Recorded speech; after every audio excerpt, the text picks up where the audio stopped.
Proteklog tjedna Paul Bradbury snimao je na raznim gradskim lokacijama promotivni video o Rijeci. Radi se o poznatom britanskom novinaru koji već godinama živi u Hrvatskoj, no Rijeka ima posebno mjesto u njegovom životu.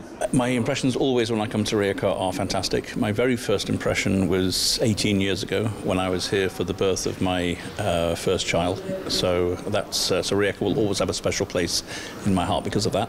Paul je osnivač najvećeg portala na engleskom jeziku o Hrvatskoj, Total Croatia News, a u iščekivanju njegovog videa popričali smo s njim u knjižnici što možemo očekivati. Today we were down by the fish market and just in the local cafes around there, and it's really nice to see. It has a very different vibe to the rest of Croatia. It's the biggest city on the coast that is not dominated by tourism, but lives side by tourism. And so here you have a city which is living, which is breathing. And so I'm here to do a video basically about what it's like living in a city like Rijeka.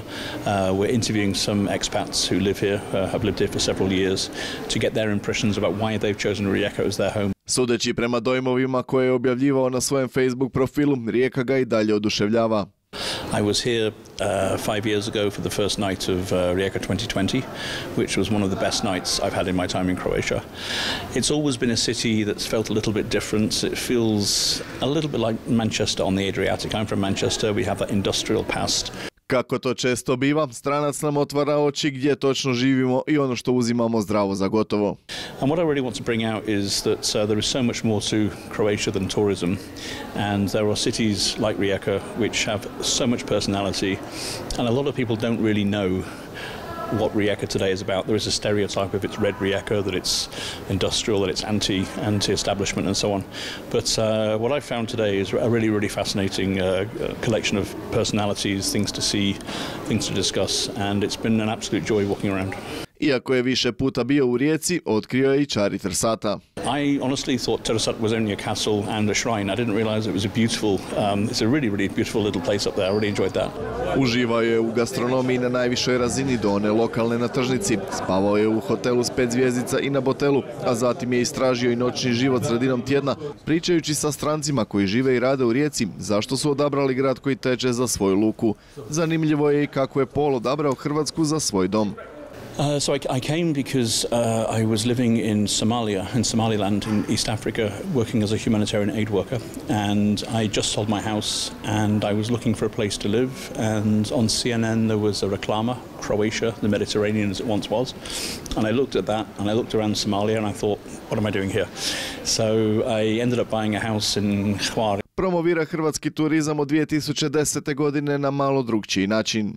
And what I learned very quickly is that there are stereotypes about Croatia. Dubrovnik's beautiful, Split's beautiful, but there are so many hidden, undiscovered spots and incredible stories that nobody is really talking about or really interested in.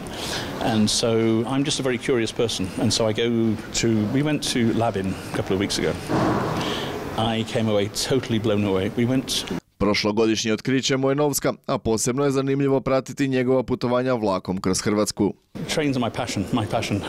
I did the slowest train in the EU last year, which was from Osijek to Erdut, which was, I think it was 29.8 kilometers, and the average speed was 24.5 kilometers an hour.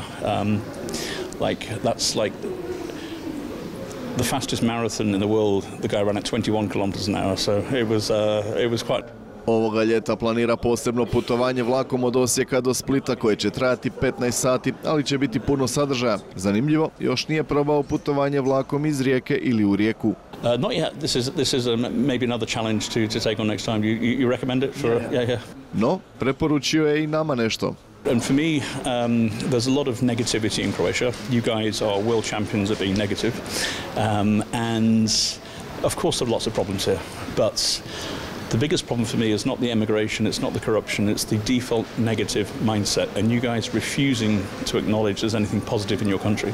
And what I'm trying to do is go around and show from a different point of view that this is absolutely an outstanding country with its problems, but let's acknowledge those and work to fix those, but let's also enjoy the magic and the beauty that you have here.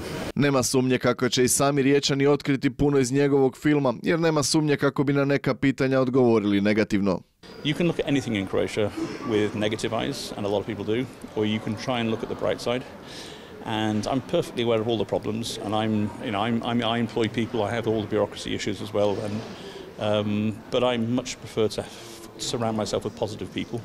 And if you do that, you have a positive mindset. And when you're surrounded by positive mindset, good things happen. So you like Monty Python, always look on the bright side of life? I'm more of a Blackadder fan, really, but yeah, it's interesting here. Like things like Only Fools and Horses is huge here, and and Monty Python and so on. It's kind of interesting, and wherever you go, somebody has a quote from something like that. So I really enjoy the humour here. It took me a long time to get there, but I think Croatian humour is almost as good as British humour, actually. Dotakli smo se i nogometa, iako iz Manchestera navijači Aston Ville, a za kraj zanimala nas je i usporedba Rijeke kroz godine, kroz njegove oči, za koju kaže da je uhvatila jedan miran, relaksirajući ritam, sporiji od većih gradova, što je za njega dobra stvar. Do you know, I feel it's got a little bit more international. It's always obviously had that vibe of being a very cosmopolitan city because of being a port of diversity, as the slogan was. I think foreigners are discovering it a little bit more. It seems to me a lot cleaner than it was before.